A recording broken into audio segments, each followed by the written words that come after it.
Hello, my friend. Look around you right now. What do you see? Your textbooks, a calendar on the wall? Maybe a movie poster outside your window, or even a wrapper on a packet of biscuits.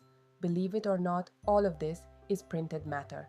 Now, imagine a world without all this. Imagine if knowledge was like a secret treasure locked inside huge, expensive, handwritten books that only the super rich could read. Scary, right? Today, print is everywhere, just like air. But how did we get here? How did we go from writing with a feather to printing millions of books? Let's travel from ancient Asia to Europe and finally see how a simple mix of paper and ink changed India forever. The story of print begins thousands of miles away in East Asia.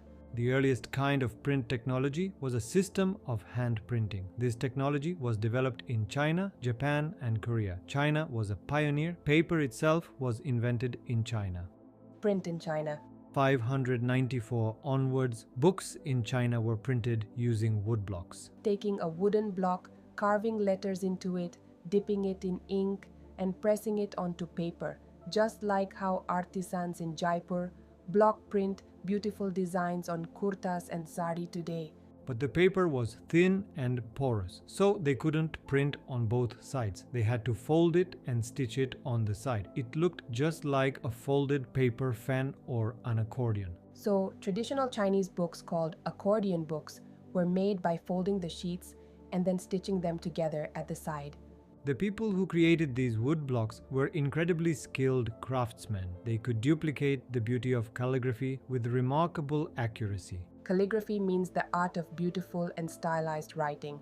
And guess who needed these books? Students. Just like we have the UPSC or board exams today, China had huge civil service exams. The government printed millions of textbooks for candidates. Soon, reading became cool for everyone, not just officials. Merchants used it for trade, and rich women began publishing their own poetry. Print in Japan. The hand printing technology traveled from China to Japan. Buddhist missionaries from China introduced it around AD 768 to 770. The oldest Japanese book, the Diamond Sutra, was printed in AD 868. By the late 18th century, in Edo, modern Tokyo, libraries were full of books on everything, from cooking tasty dishes to arranging flowers. Print in Korea. We should also remember Korea. The Jigji of Korea is one of the world's oldest existing books, printed with movable metal type. It was printed in the late 14th century. The Jigji is a collection of essential features of Zen Buddhism. Another important collection from Korea is the Tripitaka Koreana. These are Buddhist scriptures engraved on about 80,000 woodblocks. They were recognized by the UNESCO Memory of the World Register in 2007. The printing of the Jigji marked a crucial technical change in print culture. Now, let's travel west. For centuries, paper traveled from China to Europe along the famous Silk Route. But the Europeans didn't know how to print yet. Enter the great explorer, Marco Polo. After years of exploring China, he returned to Italy in 1295. Think of him as the guy who brought the secret recipe home. He taught Italians the art of woodblock printing. But wait, there was a catch. The super rich people in Europe were a bit snobbish.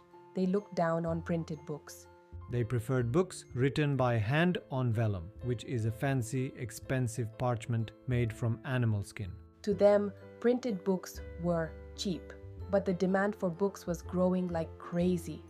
Imagine if you had to copy your maths textbook by hand for the whole class. It would take forever, right? Handwritten manuscripts were slow, expensive, and fragile. Europe needed a faster way. Europe needed a miracle. The miracle happened in Germany in the 1430s. Meet Johann Gutenberg. Gutenberg was a smart goldsmith who grew up seeing olive and wine presses, machines that crushed olives to get oil. One day, a light bulb went off in his head. He thought, what if I use this pressing power for books? He designed the first printing press using the olive press as a model. Then he made small metal molds for the alphabet. ABC, which could be moved around. This was the game changer, movable metal type. It was like playing with Scrabble tiles. You could rearrange letters to form any word.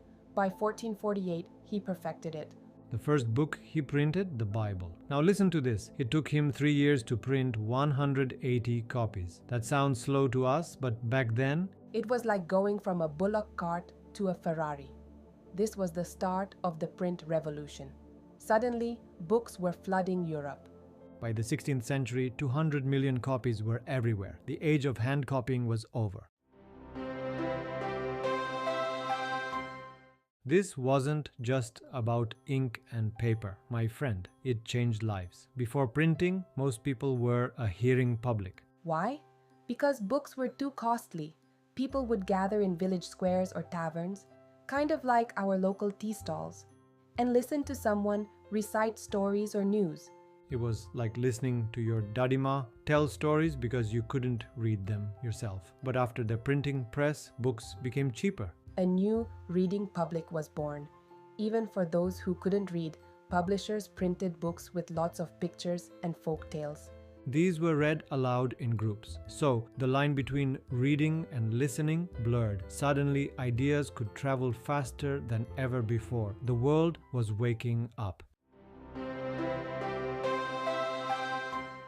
Now, here is a twist. Not everyone was happy about this print revolution. Kings and religious leaders got worried. They thought if everyone starts reading and thinking for themselves, they might stop listening to us. They feared rebellious ideas would spread like wildfire. And they were right. In 1517, a religious reformer named Martin Luther wrote the 95 Theses, a list of complaints against the powerful Roman Catholic Church. He didn't just hide it, he printed it and posted it on a church door. It went viral, literary viral. Thousands of copies were printed. This led to the Protestant Reformation, a huge split in the church. Luther famously said, "Printing is the ultimate gift of God," but the church fought back. They were so scared of people questioning them, like a man named Menocchio who made up his own theories about God, that they created an index of prohibited books, basically a do not read list. So, by the 17th and 18th centuries in Europe, something crazy happened. It was a reading mania. Imagine if suddenly everyone started reading comics at the same time. That's what happened. Literacy rates shot up to 60 or even 80%. Churches opened schools in villages, and guess what? Books became super cheap. In England, peddlers, traveling salesmen called chapmen, sold chapbooks for just 1 penny. Think of them like those small 5 rupee comic books or stickers you buy at the stationery shop. Cheap, fun, and easy to carry. In France, they had the Bibliothèque Bleue, cheap books with blue covers. People weren't just reading stories, they were reading science. The ideas of Isaac Newton and thinkers like Voltaire and Jean-Jacques Rousseau became the new trend. These writers said, don't just believe things because a king says so. Use your brain, use reason. One writer, Louis Sébastien Mercier, got so excited he said, "The printing press is the most powerful engine of progress. Tremble, tyrants." He basically told the cruel kings. Many historians believe that print culture actually set the stage and helped to create conditions for the massive French Revolution. How? Well, think of it like a 3-step process. Step 1. The influencers. Thinkers like Voltaire attacked the old traditions. They told people to stop being superstitious and start being rational. It was like they were myth-busting the king's power. Step 2, the Great Debate. A culture of debate started. People argued in coffee houses and salons. They questioned everything. Step 3, mocking the monarch. It means the memes of the 1700s. Cartoons mocked the king and queen. They showed the royals having fun while the poor people starved. These cartoons spread like viral memes today, making people angry at the monarchy. But remember, my friend, people weren't robots. They didn't just believe everything they read. But print gave them the option to think differently, and that started a fire. Let's zoom into the 19th century. The crowd of readers is getting bigger. Now, children became VIP readers. Ever heard of Sleeping Beauty or Cinderella? The Grimm brothers in Germany collected these folk tales and printed them in 1812. It was like the original Disney. Women became huge readers and writers too. Famous authors like Jane Austen wrote about strong women who had minds of their own, and for the workers who hard work all day, Lending libraries opened up. After work, they wrote about their lives. Technology leveled up too. a genius named Richard M. Hoe in New York invented the cylindrical press. Instead of pressing flat, it rolled. It could print 8,000 sheets an hour. It is like upgrading from a bicycle to a super fast motorbike. Now, what about India? Did we have books before print? Yes, we had manuscripts. These were handwritten on palm leaves or handmade paper. They were beautiful. Imagine trying to carry a delicate glass sculpture in your school bag. That's how careful you had to be. They were too expensive for everyday use. In pre-colonial Bengal, students often learned to write down dictated texts but didn't actually read many texts themselves.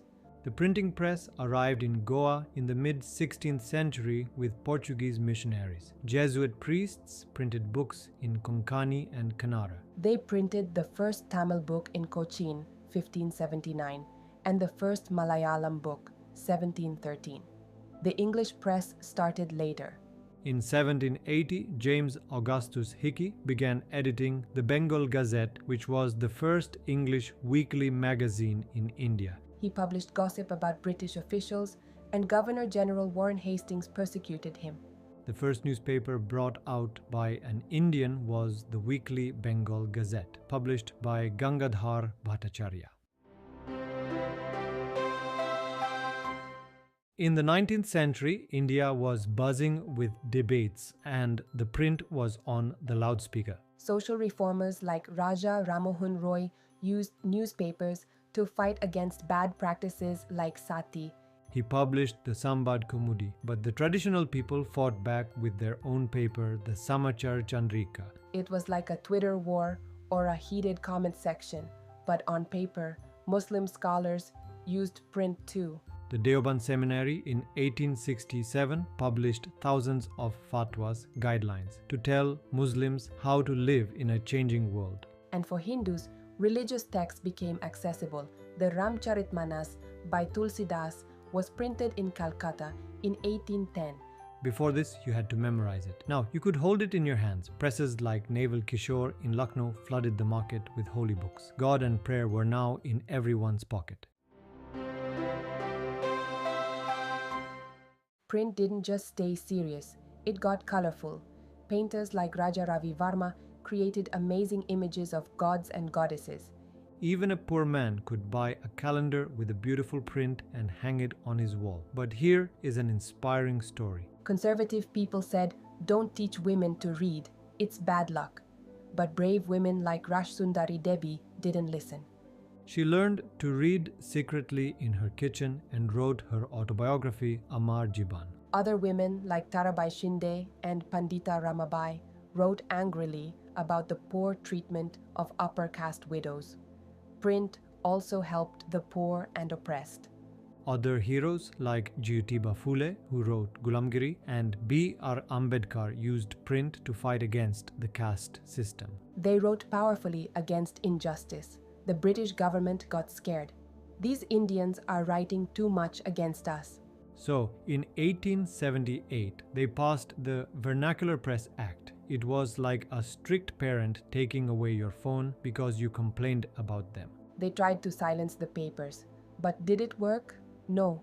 Nationalist papers like Tilak's Kesari kept growing. As Gandhiji said, the fight for Swaraj is a fight for the liberty of the press. So, my friend, what a journey. From woodblocks in China to Gutenberg's machine in Germany. From the French Revolution to the freedom struggle in India. Print wasn't just ink on paper.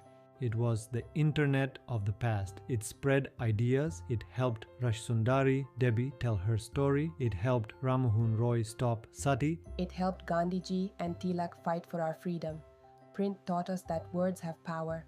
And that power can change the world. So the next time you open your textbook or read a newspaper, remember you are holding a piece of history that sparked revolutions. Jai Hind. Got any questions?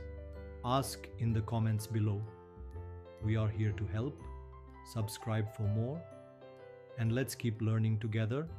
That's a wrap. Now go out there and amaze the world with what you've learned. See you in the next one.